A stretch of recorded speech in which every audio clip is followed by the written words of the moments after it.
Now, it's time to look at which headlines are breaking and have a look at tomorrow's front pages. And let's get to this story. A 28-year-old woman is in the news for opting to have a voluntary sterilisation. She's in a loving relationship, and what's more, she's a school teacher, but she just has no interest in having her own children.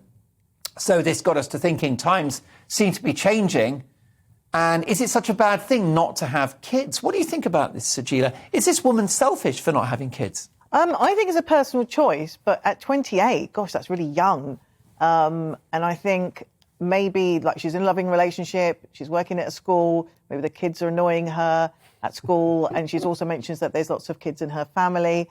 And my mother's the eldest of 14, and she actually didn't want any children because she saw too many babies, and it was just like, she didn't like the idea of it, but she had 3 children of her own. But she's 28, and although I think, yes, go good on you, that's your choice, is she doing it because she's in a loving relationship and the partners decide? Why is she getting sterilised? Why isn't he getting sterilised? Because also, love doesn't last forever. Sorry, kids, it doesn't always work out. So she might not stay with him. And she might also change her mind when she gets to her 30s, you know. So I do think it would be, I'd advise a friend. If it was a friend, I'd say, look, just hold off, you know, use contraception, hold off until at least you're, 35 and you've got those choices. But if she's 100% sure she's never going to have children, then, go for it. It's a difficult one. Some people, particularly women who decide not to have children, are often characterised as being selfish or career-driven or greedy or something. Is that fair? If it is selfish, I don't think there's anything wrong with being selfish. Why? It's not on a woman to continue the future generation of children. It's not, and it's not our job. It should be a choice. So I don't see it as a selfish thing. I just think that they might regret it. But again, I'm not in their shoes. I don't know.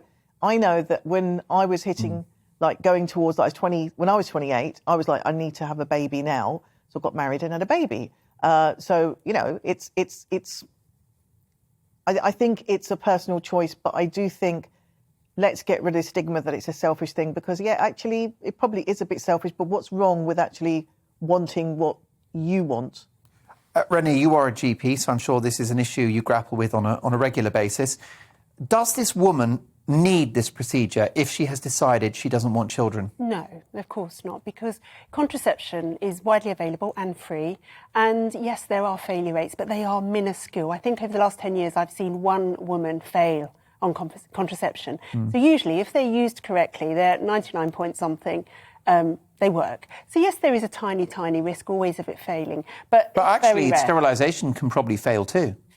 Yeah, it's unlikely. But what probably is very difficult about sterilisation is going down the line, reversing it, especially for a woman, is very hard. What worries me about this story is when I had a baby when I was 21, not planned. Sorry, son, I love you, but at the time we didn't plan to bring you into He's a miracle baby. He's a miracle baby. Thank God he's here. He's here. But I wasn't very maternal. I went back to work full-time when he was 28 days old. He bored me. Because babies aren't that interesting. And when you're young and ambitious and want a career, which I did, that's what I wanted to focus on. So I feel, actually, I didn't get to enjoy that. And over the next couple of decades, I wasn't actually particularly wanting to add to my family. It wasn't something that I yearned. And then when I got to my 40s, I changed my mind. I started thinking, actually, now I'm at a different place. I think you changed dramatically from 20 to 30.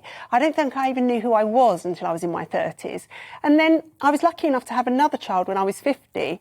And it's an entirely different experience. So how many do you have now? 2. That's wonderful. So you had one at 21 and one at 50. 51 when that's she was born. a story. You should be on the Jeremy Kyle show. Or, Take a Break magazine. It's one of those stories, isn't it? Absolutely. Front cover. But baby at 20, baby at 50. But the difference, Mark, is that it does help that you look about 25 now. I started obviously very young. But I'm in awe of her now. I've got the time and the patience and the mental space for her. It's not about me anymore. So, it's an entirely different experience. And had I decided in my 30s to have sterilisation, she wouldn't be here. And that's all that worries me. I don't think this woman is selfish, because it's up to her what she does. But I would worry just about her changing her mind. Do you think